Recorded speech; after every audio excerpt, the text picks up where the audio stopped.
Hello guys, welcome to our YouTube channel Step Up Code, and in this session we are going to discuss about child selector. Basically in our last video we have discussed about descendant selector, and at the same time I have shown you how you are going to demonstrate descendant selector in your HTML file. So in this video we are going to see that how we are going to work with child selector. So before that, let's read the definition of it. So what is child selector? Child selector selects all the elements that are child of a specified element. So child selector का काम क्या होता है? Child selector का काम होता है कि इधर पे भी just like descendant selector, because descendant selector, child selectors both are the parts of combinator selectors. So combinator selectors के definition के मुताबिक child selector में भी क्या होगा, दोनों तरह का selector involved रहेगा, जिसके बीच में हम लोग एक sort of relationship को उधर पे दिखाएंगे. और child selector को basically हम लोग ये greater than sign से हम लोग define करते हैं. ठीक है.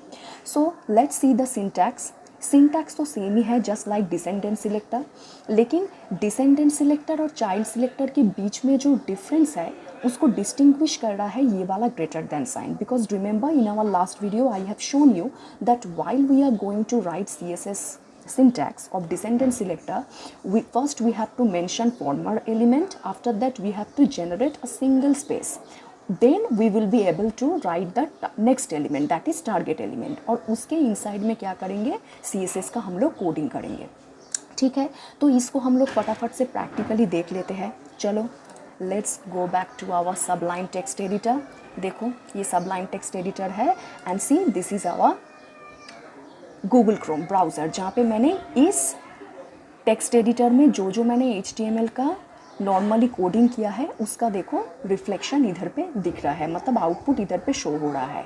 मैंने क्या किया है बेसिकली गाइस, मैंने एक डिव टैग दिया है जिसके अंदर में H1 से शुरू करके H6 तक टैग मैंने यहाँ पे यूज़ किया, और ईच टैग के अंडर में मैंने एक एक करके अलग सा मैंने क्या किया है, दिस इज़ पैराग्राफ 1, पैराग्राफ 2, इस तरीके से मैंने कुछ हेडिंग को डिफाइन किया है.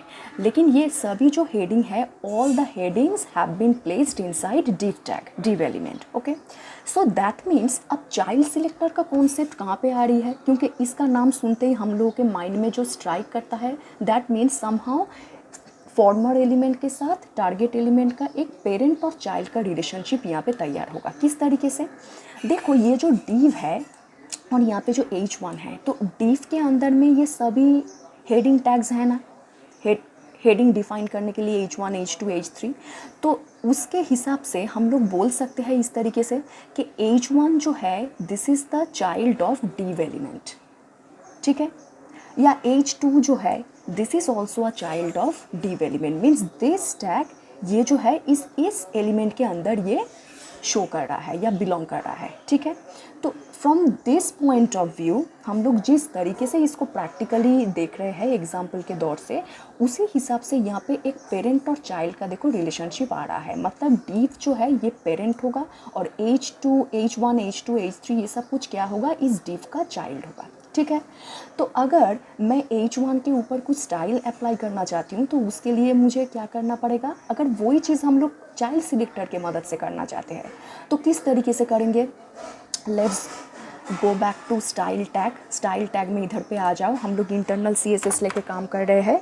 सो डिव इस तरीके से लिखेंगे, स्पेस, उसके बाद ग्रेटर देन, उसके बाद H1. ठीक है, उसके बाद मैं कलर दे देती हूँ that is pink, and I am giving one more CSS property that is text decoration underline, because I want to give underline below the heading. Okay, so underline. Next just save and run it. See, sorry, text decoration, ओहो दोनों यहाँ पे colon आ गया है. Now let's run it. F5. See, देखो यहाँ पे आया. सो बेसिकली इसका मतलब क्या हुआ, here it selects all the H1 elements that are placed inside or that are child. The best thing is that are child of div element. Okay, this is the comment. इस comment section के मदद से मैंने समझा दिया कि मैंने जो यहाँ पे कोडिंग किया है बेसिकली ये यूज़ करके किस तरह का डिज़ाइन यहाँ पे आएगा, ये वाला कोडिंग यहाँ पे क्या काम कर रहा है, तो ये मैं कमेंट के मदद से यहाँ पे लिख दिया। ठीक है, मतलब देखो div के अंदर एक h1 है, अगर और भी h1 रहता तो सभी h1 के ऊपर ये वाला स्टाइल एप्लीकेबल हो जाता। ठीक है, let's see one more example. Suppose अब मैं चाहती हूँ कि यहाँ पे जो H2, H3, H4, H5, H6 1 का तो हो गया है, अब 1 को छोड़ के अगर H2 से लेके 6 के ऊपर सभी के ये जो H2 से शुरू करके H6 इस सभी टैग के अंडर में जो मतलब हेडिंग है इसके ऊपर अगर मैं सेम स्टाइल अप्लाई करना चाहती हूँ तब मैं क्या करूँगी। मैं चाहती हूँ यहाँ पे जैसे H1 एक कोई मैंने इधर पे दिया तो ये वाला स्टाइल सिर्फ H1 के ऊपर ही अप्लाई हुआ ना, H2, H3 इसके ऊपर तो नहीं हुआ, क्योंकि मैंने यहाँ पे एलिमेंट को स्पेसिफिकली मेंशन कर दिया था कि मैं H1 के ऊपर ही करना चाहती हूँ। तो अगर मैं चाहती हूँ कि H2 से शुरू करके H6 तक जितना हेडिंग है सबके ऊपर सेम वाला स्टाइल एक साथ अप्लाई हो जाए, तो तब हम किस तरीके से काम करेंगे, बाय यूजिंग चाइल्ड सिलेक्टर। उसके लिए सबसे पहले हम लोग एक डेमो नाम का एक क्लास बनाते हैं। ओके, कलर मैं दे देती हूँ, कलर मैं दे देती हूँ इधर पे ब्लू। ओके, अब मैं क्या करूँगी, ये जो मैंने क्लास बनाया, क्योंकि मैंने सिंपल सिलेक्टर के ऊपर वीडियो बनाया है तो उधर पे मैंने बोला कि आईडी क्लास इसको किस तरीके से मतलब कोडिंग किया जाता है, किस तरीके से HTML फाइल में ये आईडी क्लास लेके आप लोग वर्क करेंगे, तो इसके ऊपर मैंने बताया था। तो इस डेमो को क्या करेंगे हम लोग, H2 के इधर पे क्लास डेमो इस तरीके से मेंशन कर देंगे। So let's select, copy and paste it here also, because our motto is we want to apply the same style on this element also, here also। ठीक है, सेव। अब रन करके देखते हैं कि क्या आया है। देखो सब ब्लू कलर का हो गया है। अब जो मेरा काम है, सबके नीचे मैं अंडरलाइन देना चाहती हूँ बाय यूजिंग चाइल्ड सिलेक्टर। अगर चाइल्ड सिलेक्टर के मदद से करेंगे तो किस तरीके से करेंगे। अब आप लोग बोलोगे कि क्यों मैडम, इधर पे अगर हम लोग टेक्स्ट डेकोरेशन कोलन दे के अंडरलाइन लिख देते हैं तो काम हो जाएगा। वो तो होगा ही, लेकिन बेसिकली हम लोगों का इस वीडियो का मेन टॉपिक है चाइल्ड सिलेक्टर को किस तरीके से प्रैक्टिकली इम्प्लीमेंट किया जाता है। तो उसके मदद से करना चाहते हैं तो किस तरीके से करेंगे, ये हम लोगों का मोटो है आज की वीडियो का जो हम सीख रहे हैं।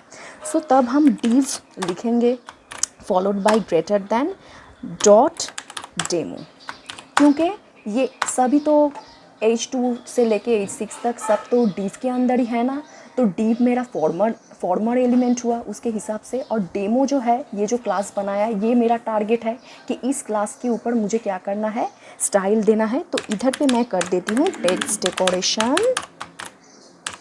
Under line.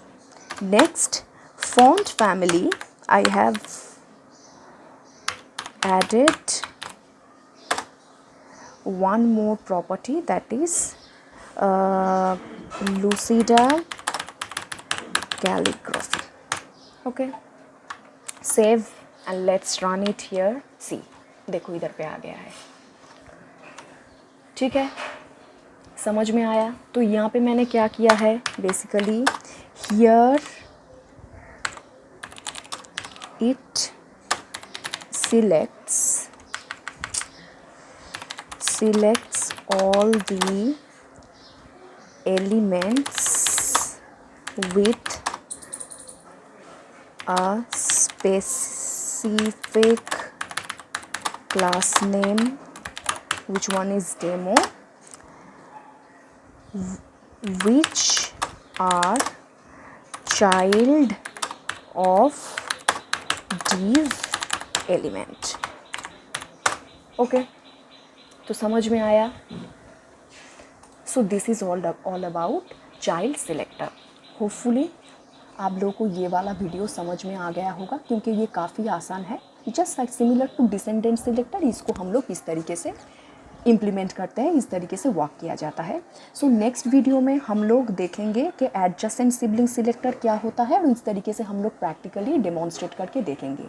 सो फिलहाल तब तक के लिए अगर ये वाला वीडियो आप लोगों को अच्छा लगे तो लाइक करें, शेयर करें, सब्सक्राइब करना मत भूलिए। तब तक के लिए गुड बाय।